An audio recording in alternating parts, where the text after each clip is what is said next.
దేవుని నామమునకు మహిమ కలుగునుగాక. ఇంత మంచి అవకాశాన్ని కలిగించిన పరిశుద్ధాత్మ దేవునికే మహిమ ఘనత ప్రభావంలో ఆరోపించుచు ఉన్నాను. వాక్యం గురించిన అవగాహన అనే ఈ కార్యక్రమం అందరికీ అవగాహన కలుగుటకై మంచి ఉద్దేశంతో ఈ కార్యక్రమాన్ని ప్రారంభించడం జరిగింది.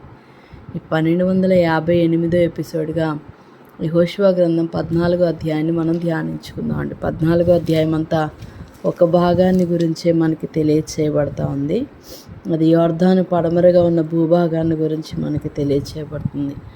అప్పటి వరకు మరి ఇంకా స్వాధీనపరచుకోవాల్సిన భూమి గురించి, భూమిని పంచటాన్ని గురించి 13వ అధ్యాయంలో మనం నేర్చుకున్నాం. 14వ అధ్యాయం యాజకుడైన ఎలియాజరు, నూను కుమారుడైన యెహోషువ, ఇజ్రాయెల్ వంశాలన్నింటి నాయకులు కలిసి ప్రజలకి ఏ భూమి ఇవ్వాలనే విషయం నిర్ణయం చేశారు. ప్రజలు ఏ విధంగా వారి భూమిని నిర్ణయించుకోవాల్సింది చాలా కాలం క్రితమే మోషేకు యెహోవా ఆజ్ఞాపించాడు. 9.5 వంశాల వారు ఎవరికి ఏ భూమి అనే విషయం నిర్ణయించేందుకు చీట్లు వేశారు. 2.5 వంశాల వారికి యోర్దాను నది తూర్పున వారి భూమి మోషే ఇదివరకే ఇచ్చాడు. అయితే మిగతా ప్రజల్లా లేవి వంశానికి మాత్రం భూమి ఏమీ ఇవ్వబడలేదు. 12 వంశాలకు వారి స్వంత భూమి ఇవ్వబడింది. యోసేపు కుమారులు మనష్షే, ఎఫ్రాయిము 2 వంశాలుగా విభజించబడ్డారు మరియు ఒక్కో వంశానికి కొంత భూమి దొరికింది. కానీ లేవి వంశపు ప్రజలకు భూమి ఏమీ ఇవ్వబడలేదు.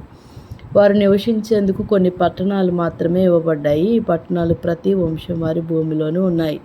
వారి జంతువుల కోసం వారి పొలాలు కూడా ఇవ్వబడ్డాయి. ఇశ్రాయేలు వంశాలకు భూమిని ఇచ్చే విధానం మోషేకు యెహోవా చెప్పాడు. ఇశ్రాయేలు ప్రజలు యెహోవా ఆజ్ఞాపించినట్టే భూమిని పంచుకున్నారు. ఒకరోజు యూదా వంశపు వారు భూమిని పంచుకున్నారు. ఒకరోజు యూదా వంశపు మనుషులు కొందరు గిల్గాల్లో యెహోషువ దగ్గరకు వెళ్ళారు.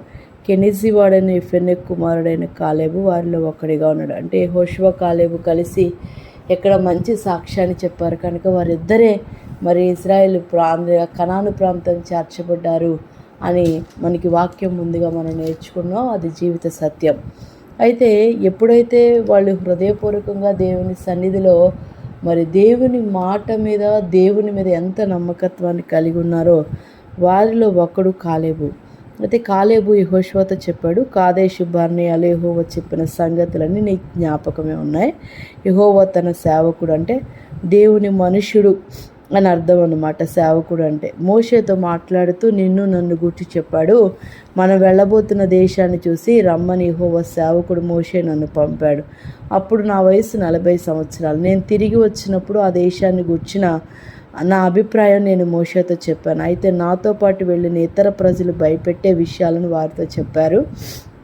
కానీ నేను మాత్రం ఆ దేశాన్ని యెహోవా మన స్వాధీనం చేస్తాడని నిజంగా నమ్మాను కనుక ఆ రోజున మోషే నాకు వాగ్దానం చేశాడు, నీవు వెళ్ళిన ఆ భూమి నీదే అవుతుంది. శాశ్వతంగా ఆ భూమి నీ పిల్లలకు సొంతం అవుతుంది. నా దేవుడైన యెహోవా నీవు నిజంగా విశ్వసించావు కనుక ఆ భూమిని నేను నీకు ఇస్తాను అని చెప్పి నాకు వాగ్దానం చేశాడు. అప్పుడు నువ్వు కూడా ఉన్నావు అని యెహోషువతో ఒకసారి జ్ఞాపకం చేస్తా ఉన్నాడు. ఇదిగో చూడు, యెహోవా చేస్తానని చెప్పినట్టే అప్పటి నుండి 45 సంవత్సరాలు ఆయన నన్ను బ్రతికించి ఉంచాడు. ఆ సమయంలో మనమంతా అరణ్యంలో సంచారం చేశాం. ఇదిగో ఇప్పుడు నా వయసు 85 సంవత్సరాలు. మోషే నన్ను బయటికి పంపినాడు. నేను ఎంత బలంగా ఉన్నానో ఇప్పుడు అంతే బలం ఉన్నాను.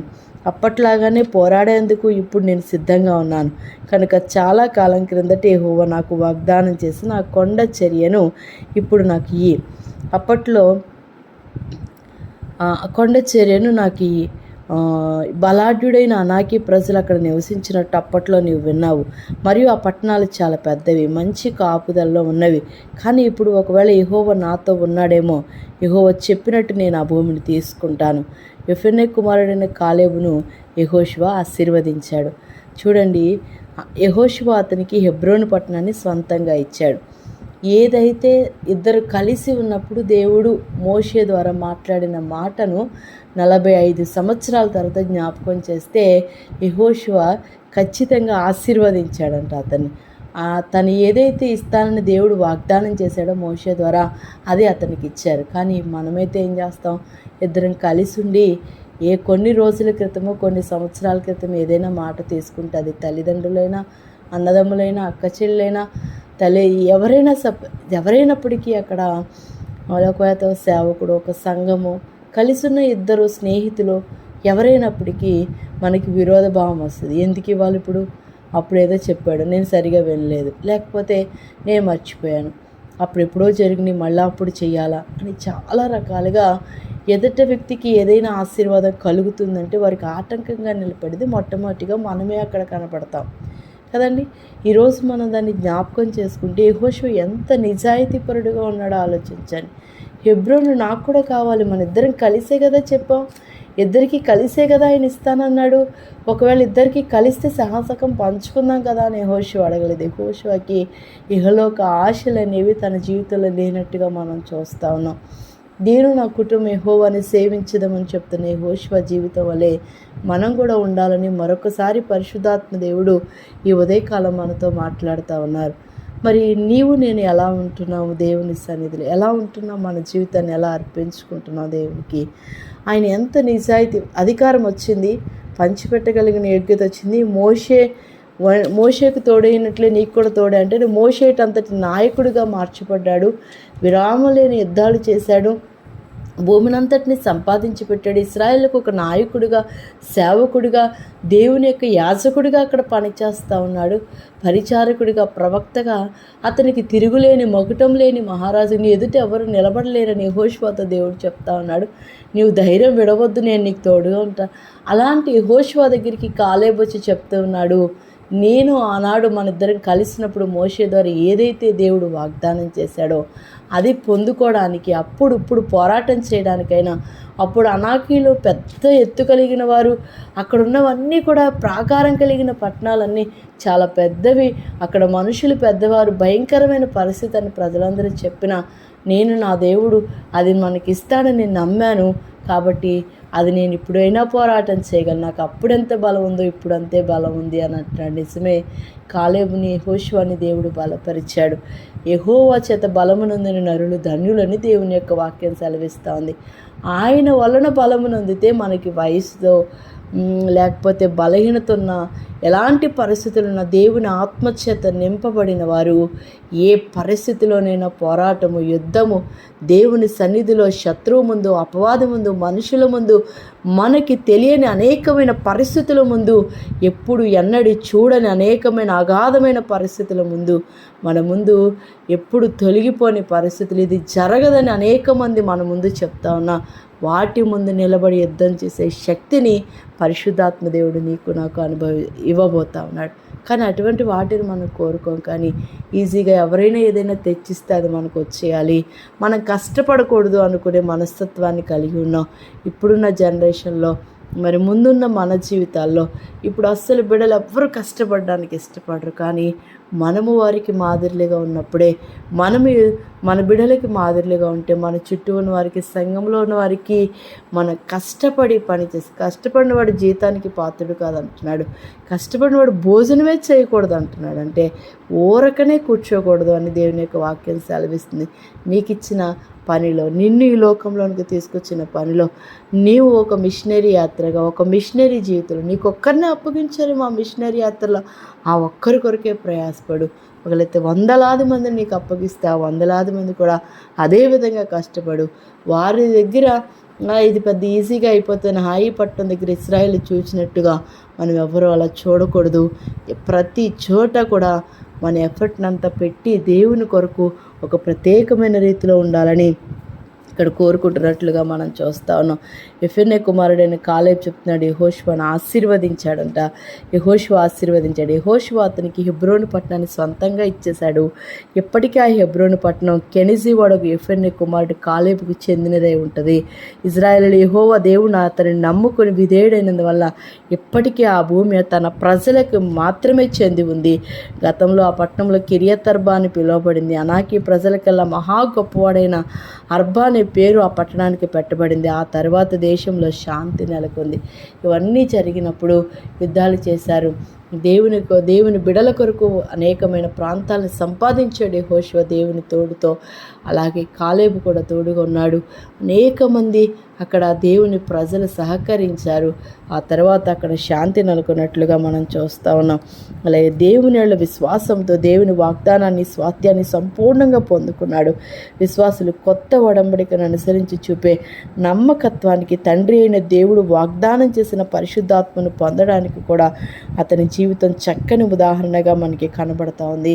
అపోస్తుల కార్యం 1:4-5 వచనాలను మనం చదివితే, మారు మనసు పొంది కొత్త నిబంధనలు ఇమిడి ఉన్న దేవుని ఆదేశాలను అంగీకరించిన తర్వాత దేవుడు దయచేసి ఆత్మీయ వరాలు ఏవైనా సరే విశ్వాసులు స్వీకరించాలి. రోమ 12:6-8, 1 కొరింథీ 12:4-31, ఆత్మఫలాలు గలతీ 5:22-25తో జ్ఞానాన్ని, అపోస్తుల కార్యం 6:3, 1 కొరింథీ 2:6-16, ఎఫెసీయులు 1:17, యాకోబు 3:13-18 వచనాలు. అంటే వీటన్నిటినీ మనం ఒక్కసారి జ్ఞానం చేస్తే ఇవన్నీ ఆత్మ చేత శక్తి చేత నింపబడిన వారికి లభించే స్వాస్థ్యాలుగా మనకి కనబడతా ఉన్నాయి.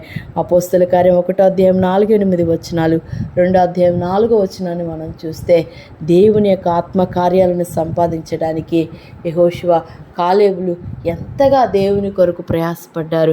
వారు ఆత్మీయమైన పోరాటంలో 45 సంవత్సరాలు వేచి ఉన్నట్లుగా మనం చూస్తూ ఉన్నాం.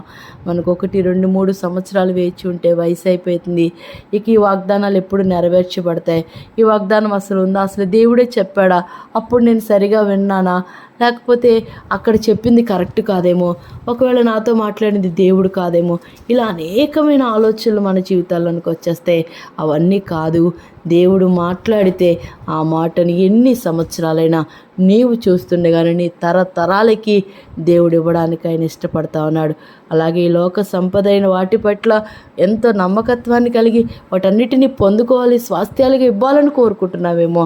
అయితే పరిపూర్ణమైన దేవుని చిత్తాన్ని కలిగిన ఆత్మీయమైన శక్తిని, దేవుని రాజ్యాన్ని సంపాదించుకోవడానికి కలిగిన తన ఆత్మీయమైన బలాన్ని, ఆత్మస్థైర్యాన్ని, జ్ఞానాన్ని, పరిశుద్ధాత్మ శక్తిని, పరిపూర్ణతను, పరిశుద్ధతను, ప్రత్యేకమైన జీవితాన్ని ఇవన్నీ దేవుని ద్వారా మాత్రమే సంపాదించుకోగలం. ఈ లోకంలో నువ్వు కష్టపడి ఏదైనా ధనాన్ని సంపాదించినా అది నీ వెంట రాదు.